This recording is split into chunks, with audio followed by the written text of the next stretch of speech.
Bienvenido Miguel Pachas Almeida a otra edición más de sus publicaciones en librosperuanos.com.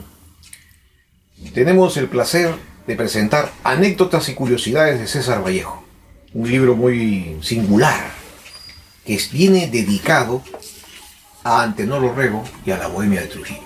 Gracias. ¿Por qué este singular dedicatoria?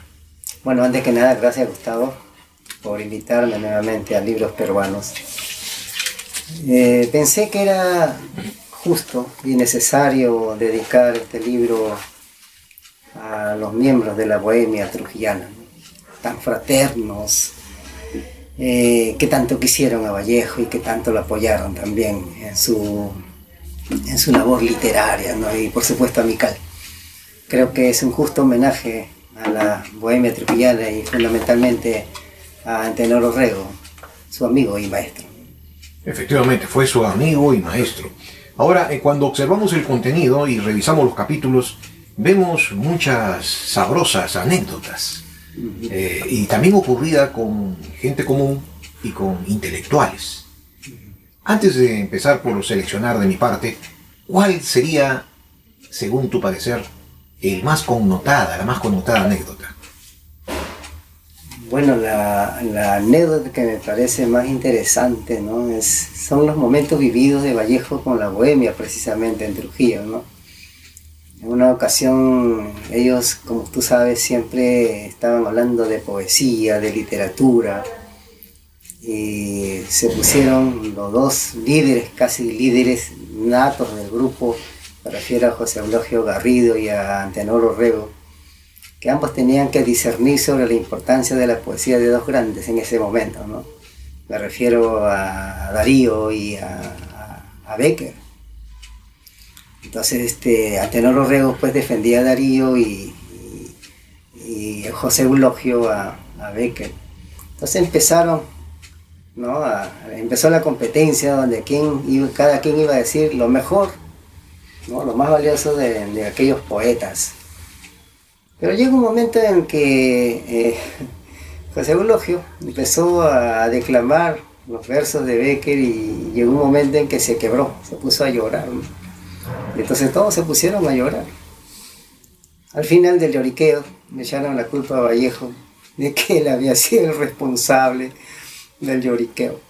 Y eso fue interesante porque le contó incluso a Valdelomar cuando tomaba su cabecita aquí en el Palais Concert. Y Valdelomar no pudo evitar reírse de esa anécdota, ¿no?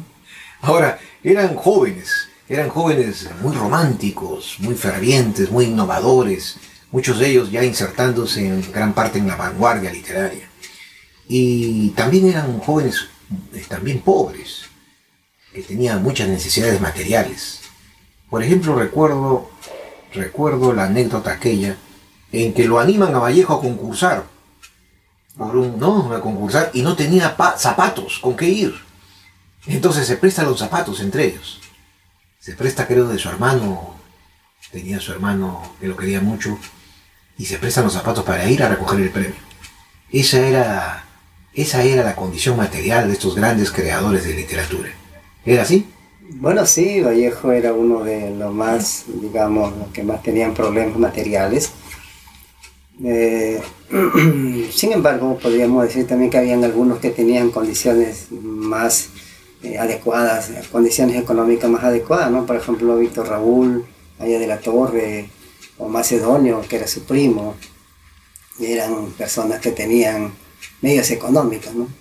Sin embargo, Vallejo pertenecía pues a aquellos que no tenían esas posibilidades, pero que sí encandilaba a sus amigos con sus grandes cualidades de poeta, ¿no? Después acá hay una anécdota muy simpática que se titula Corricoso. El famoso Corricoso, ¿no? Es una anécdota interesante porque, mira, Gustavo, Vallejo tenía esa forma de ser enamoradizo, ¿no? O sea, él no se enamoraba tampoco de cualquiera, ¿no? Sino de la chica más bonita y la más jovencita. Entonces, como se enamoraba fácilmente de todas aquellas chicas bonitas de Trujillo, el problema era que no le hacían caso, pues, ¿no? Y en esa época ellos leían una novela de Eco de Queiroz donde el personaje de esa novela era alguien que tampoco le hacían caso, se llamaba Corriscoso. Entonces, a partir de allí, esa fue su chapa, Corriscoso, ¿no? Y él lo menciona en una carta cuando ya vivía en Lima, ¿no? Cuando envió uno de sus libros, me refiero a los Heraldos Negros, le dice aquí el Corriscoso querido, ¿no? Algo así, ¿no? Entonces claro, siempre se consideró ese Corriscoso, ¿no? También hay otra anécdota que la has titulado Peinado al estilo poeta. Eso fue interesante porque en 1916, cuando Vallejo ya era un poco reconocido, ya Eguren había leído sus versos, entonces regresó a Santiago. Pero llegó peinado todo hacia atrás, ¿no? Todo hacia atrás. Bien así, ¿no? Entonces todos se sorprendieron con ese peinado, ¿no? Entonces ese es un peinado a lo poeta, ¿no? Sí. Tampoco deja de destacar aquella que se llama Oye, Machetón. Bueno, esa fue su primera chapa, ¿no? Vallejo ha tenido 3 chapas, según tengo entendido, ¿no? Machetón, el Cholo Vallejo y Corriscoso. Cuando él estudiaba en la secundaria en Huamachuco, creo que sus compañeros se dieron cuenta de esa nariz que él tenía, una nariz aguileña. Entonces le pusieron el apodo Machetón, ¿no? Según Marco Aurelio de Negri, por ese machete de los gallos de pelea, ¿no? Entonces esa protuberancia, esa nariz aguileña, entonces todos sus amigos lo conocieron como Machetón en la secundaria, ¿no? Claro. ¿Y qué nos puedes decir de Menocucho Taitito? Bueno, esa fue una anécdota muy interesante. Ellos salieron de tomar unos tragos, de comer, de algunos restaurantes rurales allí en esa época en Trujillo. Y se venían tranquilos cuando de repente uno de los miembros del grupo del AUM empezó a disparar, tenía su arma. Entonces venía en el carro y de pronto la policía los detiene porque algunos vecinos lo denunciaron que alguien estaba disparando, ¿no? Entonces lo detuvieron y lo llevaron a la comisaría, ¿no? Entonces allí Antenor dijo pues que él era representante de la Reforma, ¿no? Entonces el policía dijo, caramba, entonces son grandes personajes. ¿Y usted quién es? Le dice a Vallejo, ¿no? Yo soy un menocucho, taitito, le dice, ¿no? ¿Menocucho? ¿Meno qué? ¿Qué significa eso? Ya por decir eso, todos a la cárcel. Pero en realidad se refería a Menocucho, un paradero, una hacienda, donde él siempre llegaba allí para esperar el caballo para subir a Santiago, ¿no? Porque hasta allí llegaba el tren en ese tiempo. Entonces, allí es lo importante, a pesar de ser risible, que Vallejo se consideraba un simple Menocucho, ¿no? Eso creo que es destacable, ¿no? ¿Qué edad tenía entonces? Bueno, calculemos a 1916, 1892, 1908, 24 años más o menos, ¿no? Tampoco deja de llamar la atención aquel que se llama Reírse como César, de la nada. Eso fue interesante porque dice que tú sabes que a ellos les gustaba caminar por la ciudad, ¿no? Entonces ahí iba Antenor, iba Espejo, iba Vallejo, y otro amigo más joven que él, no recuerdo ahorita su apellido, pero con este último iban atrás de los demás, pues riéndose, ¿no? A carcajadas. Entonces Antenor luego se molesta y le dice, no puede ser, pues ustedes están riendo de la nada, así que por favor compórtense. Y lejos de hacerle caso, se rieron con más fuerza. Y como Antenor y sus amigos no pudieron hacer nada, todos se rieron de la nada, ¿no? Eso fue impresionante, ¿no? Sí, sí. No deja tampoco de llamar fuertemente la atención el tan conocido verso que él tiene: hay golpes en la vida tan fuertes, yo no sé. Bueno, sí, yo trato allí de dar una idea cómo es que Vallejo creó ese poema, ¿no? Que como sabes, de acuerdo a como escrito en la biografía de Vallejo, él se enteró de que prácticamente sus hermanas vivían un triángulo amoroso con el esposo de uno de ellos, ¿no? Entonces Vallejo, al enterarse, no podía creer que eso haya sucedido. Se fue a tomar unos tragos, no pudo olvidar la situación, regresó al Hotel El Arco. Ahí estaba su hermano Néstor, dice que Vallejo agarró, inmediatamente ingresó, se sentó, tomó un papel y un lápiz y dio un golpe en la mesa y dijo: hay golpes en la vida tan fuertes, yo no sé. Así se inició Los Heraldos Negros, ¿no? La escritura de ese famoso poema. Qué curioso, ¿no? De esas anécdotas tan personales, ¿cómo pueden surgir versos tan creativos? Bueno, siempre hemos dicho que Vallejo es eminentemente un poeta autobiográfico. Es cierto. ¿Y qué nos puedes decir? ¿Qué nos puedes decir? ¿Quién es ese Sambo? Eso fue una anécdota con Valdelomar, ¿no? Tú sabes que cuando Vallejo vino a Lima, al primero que buscó fue Valdelomar. Y Valdelomar ya conocía sus dotes poéticas. Entonces se le pidió, porque Vallejo le pidió a Valdelomar que le escribiera el prólogo de Los Heraldos Negros. Pero salieron a caminar. Tú sabes que en Lima, en esa época sobre todo, la gente iba a misa los domingos, ¿no? Se llamaba Vamos a Gironear, ¿no? Ajá, después de eso el gironeo, ¿no? Entonces todos salían a gironear y había un sambo que caminaba todo él dando saludos a todos. Entonces Valdelomar no le gustó eso, pues, ¿no? Y le dice de lejos a Vallejo: oiga, Vallejo, ¿y quién es ese sambo? El sambo desapareció por arte de magia porque ya lo habían ubicado. Y mientras que los amigos de ese sambo venían a agredir al famoso conde, ¿no? Entonces Vallejo tenía que recurrir a salvarlo. Y otra que ya me parece también importante, ya que estamos hablando de Valdelomar Vallejo, es que Vallejo le esperaba en el Palais Concert, ¿no? Acá en el Jirón de la Unión, a Valdelomar, y entonces Valdelomar aparece y desde lejos también, entrando casi al local, le dice: oiga, Vallejo, ¿qué hace usted aquí al lado de tanta gente que no piensa? Algunos aludidos se pararon a agredir a Valdelomar y Vallejo nuevamente tenía que ir ahí a salvarlo. Son anécdotas interesantes que tuvo Vallejo con Valdelomar. Indudablemente. Sí. Muy risibles. Claro. Pero acá hay otra también muy risible. ¿Cómo no me aplauden?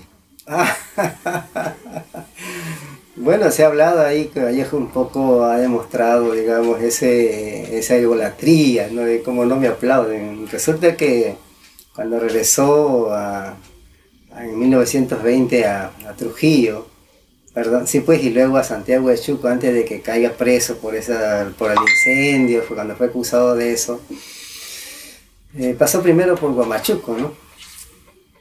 Y allí sus amigos de la época lo invitaron para que declamara sus versos en una actividad literaria que habían hecho en el colegio, en el colegio local, ¿no? Entonces Vallejo llegó, estaba un poco ebrio, empezó a declamar sus versos, terminó y nadie lo aplaudió. Nadie lo aplaudió. Entonces Vallejo le dice: pero ¿por qué no me aplauden? ¿Yo qué voy a hacer? ¿No? Mejor que Darío, ¿no? que prácticamente se va a poner debajo de mis pies, algo así, ¿no? Entonces fue impresionante porque, y increíble, nadie en ese momento en Huamachuco valoró sus versos, ¿no? Y entonces él se sorprendió porque ¿por qué no lo aplaudieron? Ya que él iba a ser más grande que Darío. En esas palabras se puede avisorar un sentido de predestinación.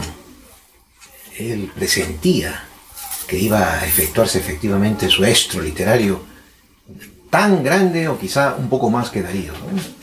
Por supuesto que más, ¿no? Yo creo que allí también se avisora, como dice, que Vallejo ya tenía muy claro el hecho de que no era un poeta cualquiera, era un poeta muy importante, ya sabía de sus cualidades, y creo que tuvo razón, ¿no? Ahora es mucho más grande que Darío, definitivamente.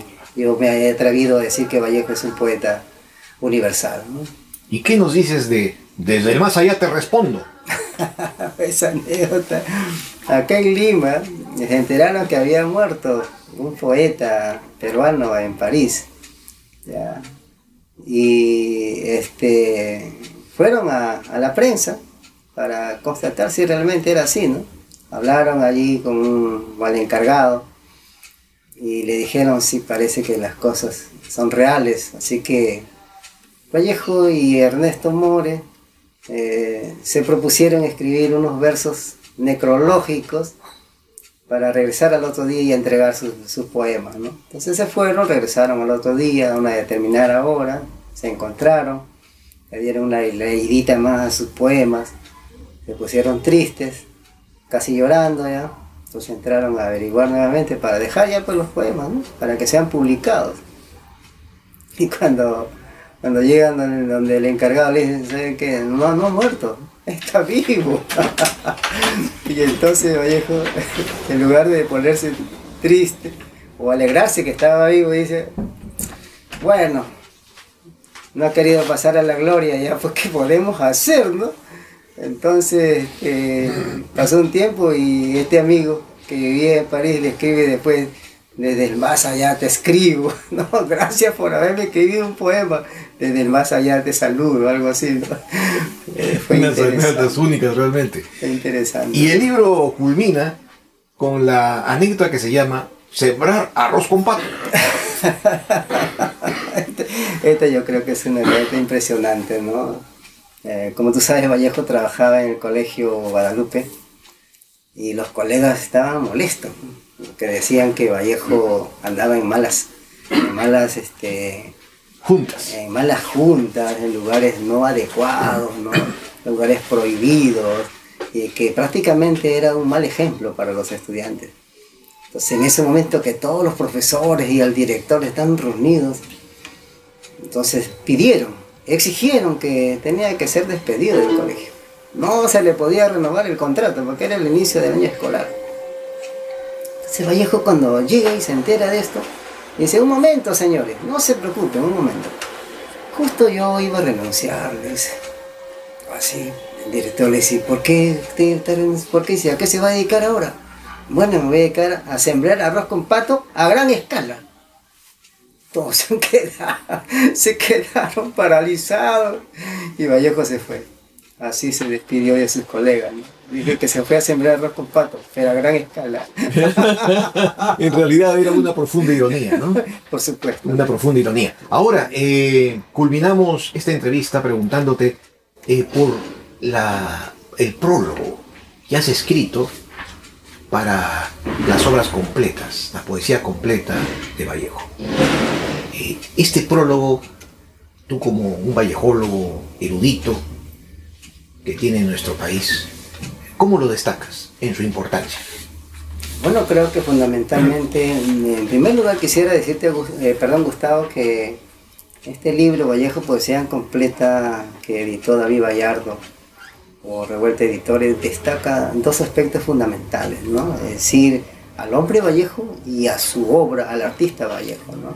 Creo que es una buena contribución ya sacar a Vallejo teniendo en cuenta esos dos aspectos fundamentales, ¿no? Entonces escribí el prólogo, donde destaco que en realidad Vallejo es un poeta eminentemente autobiográfico, es alguien que vivió como poeta, que la trascendencia de Vallejo prácticamente se escribió a partir de su muerte en 1938, y que justo a partir de la publicación que hizo André Coynet, el escritor francés, de sus iniciales investigaciones sobre el nacimiento de Vallejo, la fecha de nacimiento de Vallejo, creo que a partir de ese momento empezamos a hablar realmente de la importancia de Vallejo en el Perú, ¿no? Ya que anteriormente Gustavo Antenor Orrego había visorado de que lamentablemente la trascendencia de la poesía de Vallejo tenía que venir de afuera, del exterior, ya que aquí lo tenían como un poeta de segunda, ¿no? Entonces, como generalmente ocurre. Como generalmente ocurre, los peruanos no nos valoramos nosotros mismos, ¿no? Entonces creo que a partir de allí empiezo a escribir este prólogo, haciendo ver a nuestros lectores, a los admiradores de Vallejo, cómo es que nuestro poeta, que vivió siempre como tal, que hizo del sacerdocio de la poesía una vida, ¿no? Constante, tanto aquí como en Europa. Creo que ese fue el punto central para escribir este prólogo. Y luego ya hice un resumen de la vida de Vallejo, ¿no? Y luego ya continué con la poesía, ¿no? Con toda la obra poética del poeta. Creo que en ese sentido, a mí particularmente me ha gustado que me hayan invitado, que en este caso David me haya invitado a escribir un prólogo y un resumen de la vida de Vallejo, ¿no? Claro. Ahora, ¿qué nos puedes decir de aquel proyecto en las Islas Británicas, me parece, que iban a publicar alguna de tus obras? Bueno, te refieres a que va a ser traducido al inglés, ¿no? Mira qué curioso, Gustavo. Un amigo me pide una amistad en Facebook y era un inglés, ¿no? Me refiero al señor Barry Fogden. Vi su perfil y vi que era un músico, ¿no? Pero yo dije, ¿por qué un inglés me estaría buscando como amigo? Bueno, acepté su amistad o su solicitud y cuando le acepto me escribe y me dice, señor Pachas, yo soy Barry Fogden y he sido uno de los primeros vallejólogos ingleses que escribió incluso la traducción de los Heraldos Negros aquí en Inglaterra. Inmediatamente le solicité que me enviara pues algunos versos que había traducido, la portada del libro. Me lo hizo, ¿no? Que me envió ese material y con eso hice un pequeño post destacando su labor como vallejólogo inglés. Posteriormente le conversé de que había publicado una biografía de César Vallejo y se interesó inmediatamente, ¿no? Le propuse, ¿qué te parece si te gustaría traducir esta biografía? Encantado, me dijo, envíame el material. Entonces le envié primero en forma virtual, digital, y luego le he enviado ya el libro en físico. Y él me ha prometido, bueno, también tiene sus objetivos, de que en este mes de octubre ya prácticamente termina la traducción, ¿no? Entonces luego habrá que hacer la edición y la difusión. Y estoy sumamente contento, Gustavo, de que haya sido un vallejólogo inglés el que le haya dado la importancia de vida a esta biografía, ¿no? Felicitaciones. Que el reconocimiento venga, es como siempre en el Perú sucede, desde el extranjero. Pero felicitaciones. Terminando, quizá usted sea el que más domina la vida y obra de Vallejo. En estas condiciones nos preguntamos los lectores amantes de la creatividad de Vallejo, y usted sería la persona indicada para escribir un libro sobre las mujeres de Vallejo o en Vallejo. No hay literatura que se refiera a este aspecto que es importante en la vida de este gran vate. Bueno, sería muy bonito, ¿no? Creo que la vez pasada me dijiste también esta propuesta. Imagínate la vida de Vallejo con las mujeres que tuvo. Yo pienso que han sido muy bonitas, muy románticas, pero también sumamente trágicas, ¿no? Sobre todo con las dos primeras mujeres trujillanas, incluso con la tercera que tuvo acá en Lima. Todos terminaron de manera terrible, ¿no? Vallejo ha sufrido mucho por eso. Y ya estando en París, creo que la única mujer que al menos le dio ese cariño sin medida, un amor más allá de la muerte incluso, fue Georgette, ¿no? Definitivamente sería una obra extraordinaria que voy a llevar adelante como proyecto, Gustavo. Gracias. Magnífico. Miguel Pachas Almeida, felicitaciones y muy agradecidos por esta generosa e importante entrevista, y que siga tu producción literaria como eminente vallejólogo que eres. Muchas gracias, Miguel. Gracias, Gustavo. Muy amable.